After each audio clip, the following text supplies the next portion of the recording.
हा वनवास हा खडतर प्रवास या ठिकाणी प्राप्त झालाय. म्हणून पुन्हा पुन्हा असणाऱ्या सर्व माता भरती सर्वजण दुःख करू लागले. गुहाट्या एवढं माझ्या रामाने हे दुःख सोसलं का? या त्रणाच्या आसनावरती या ठिकाणी शयन केलं का? या वृक्षाखाली झोपले का? काही खाल्लं का रे बाबा?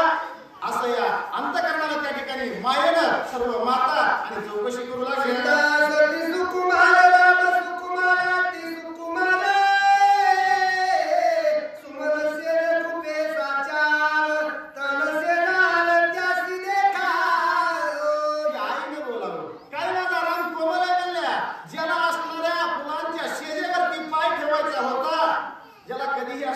जमिनीचा स्पर्श झाला होता त्या रामाला अनवाणी पायाने या ठिकाणी खडतर प्रवास करावा लागला. गवताच्या आसनावरती झोपावा लागलं आणि सर्व दुःख माझ्या रामाच्या वाट्याला आलं. म्हणून पुन्हा पुन्हा असणारं रामाविषयी दुःख करू लागल्या.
कधी लक्ष द्यायचं ना. ज्यावेळेस असणारा बुवाने काय केलं म्हणजे सर्व गोष्टी आपण वेगळ्या कल्पना दिली. त्या ठिकाणी सांगितलं बाबा या प्रभू रामचंद्राच्या जे काही असणारी भरतीची सैन्य आहे आणि जे रामाला भेटायला जाऊ लागलेत का याला काय करा या ठिकाणी नाव विराजमान करा आणि याला पैल फिरायला देण्याची तयारी करा अशी सर्व आज्ञा गृहकानं आपल्या सर्व दिशा मंडळीला सांगितली.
आता लहान कोण मोठा कसं होतोय पण बोलून जातो कारण सर्व सुज्ञी मंडळी आहे. रामायणाचे भीष्माचार्य आहेत, आणखीन रामायणाचे मूळचे सुधाकर महाराज त्या ठिकाणी.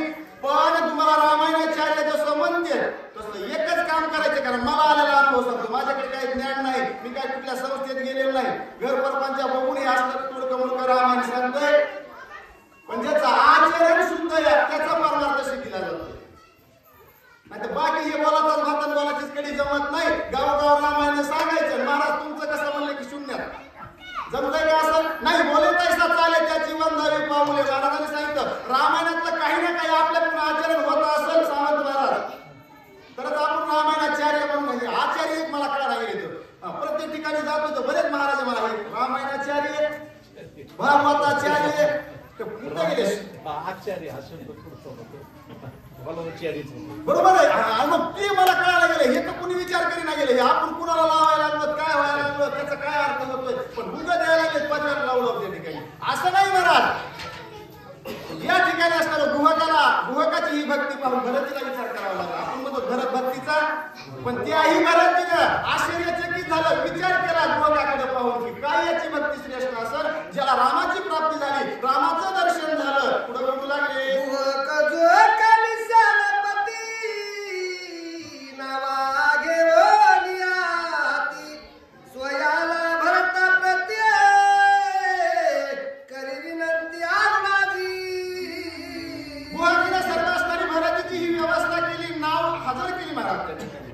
समोर आले हात जोडले भरतीला विनंती करू लागले महाराज या नावेमध्ये तुम्ही असणारं पदार्पण करा, विराजमान व्हा. मी तुम्हाला पैल दिलेला रामाच्या भेटी करता त्या ठिकाणी सोडवतो. त्या ठिकाणी तुमचा प्रवास सुखकर व्हावा म्हणून या नावेमध्ये तुम्ही पदार्पण करावं, विराजमान व्हावं अशी विनंती गुहक भरतीला करू लागले.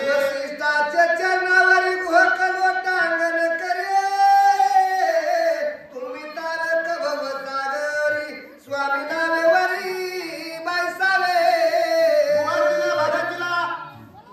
प्रणाम केला. दर्शन घेतल्यानंतर वचिष्ठीकडे आपलं असणार वचिष्ठ गुरुकडे आपलं मुख फिरवलं आणि बोलू लागले महाराज भवसागरातून खरी नाव तारणारे तुम्हीच. म्हणजे मी नावाच्या निमित्ताला त्या ठिकाणी भवसागराची ही नाव खरी तारून घेण्याचा अधिकार तुम्ही गुरु आहात, त्याचे मूळ आहात त्या ठिकाणी कारण हे तुमच्या सर्व यानं चालतंय म्हणले. म्हणून गुहकाने काय केला म्हणले वचिष्ठ गुरु नाही त्या ठिकाणी साष्टांग दंडवत घातला, प्रणिपात केला. महाराज खरे मुख्य तुम्ही आहात, तुम्हीच ही भवसागरातून असणारी नाव तारून ठेवू शकता असं गुहक बोलू लागले.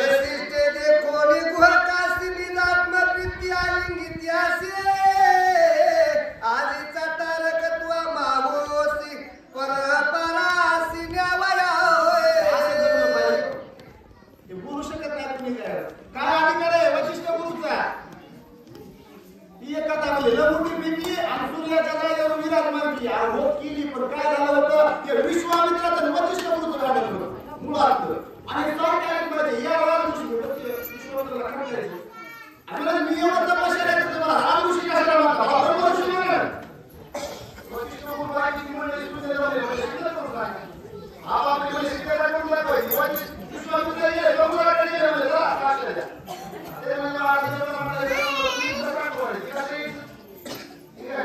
सूर्याकडे गेले त्या ठिकाणी म्हणजे जा साक्षीदार आपल्या म्हणजे जगाला प्रकाश यायचा मी कसं काय तुमच्या काय मला येतो काय तुम्ही निघाले शेषाकडे गेले त्या ठिकाणी ते म्हणजे माझ्या मातेच्या पृथ्वी मी कसं यायचं कसं होईल जगाचं वापस आले नाही म्हणजे आपण पुरावा देऊ शकत. वचिष्ठ गुरु आले हातामध्ये कमंडलू हातामध्ये दंड धारण केलेला आहे. शेषाकडे गेले ते म्हणजे माझ्या मस्तकावर बसले गेला दंड तेव्हा म्हणजे एक महाराज चला सूर्याकडे गेले त्या ठिकाणी प्रकाश काय म्हणजे लंगोटी देवी ही लंगोटी माझी सगळ्या विश्वाला प्रकाश दिली म्हणजे अधिकार सांगायला मी वचिष्ठ गुरु आणि समुद्राकडे गेले मंत्राला असणारा कमंडलूमध्ये धारण केले असणार आणि कमंडलूमध्ये घेऊन म्हणजे चला ब्रह्मा ऋषीचे साक्षात वचिष्ठ गुरुला दिली. इथं पण ते वचिष्ठ गुरु एका गुहकाला बोलतात अधिकार सांगायला लागलो आणि हे बोलावं लागतंय म्हणावं लागतंय नाही तर मी लय रामायणाचार्य बाबा महाराज माझं जमलं का तुझं जमलं का. वचिष्ठ गुरु म्हणतात आजचा तारणारा तूच ना मी भवसागराची नाव तारीत असेल पण आज पैल किराला जायला आजचा खरा मार्गदर्शक आपण बरेच म्हणतो ना अल्लाह सुद्धा एखादा ब्रह्मज्ञानी महाराज असला पण त्याला जसं ती वाळू सांगता येत नाही तसं काय करायचं तुझं ब्रह्मज्ञान. आमचा एक निधी लागणारा माणूस सांगू शकतो महाराज लय तुम्ही ज्ञानी का म्हणले ही वाळू किती सांगा.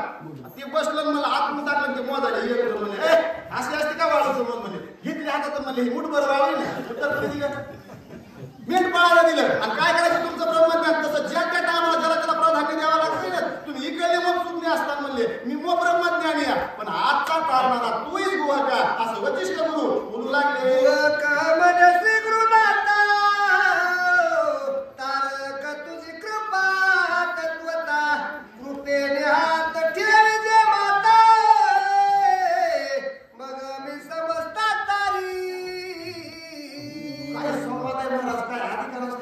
आपल्यासारख्या माणसाने हे शब्द सांगावा नाही म्हणत महाराज.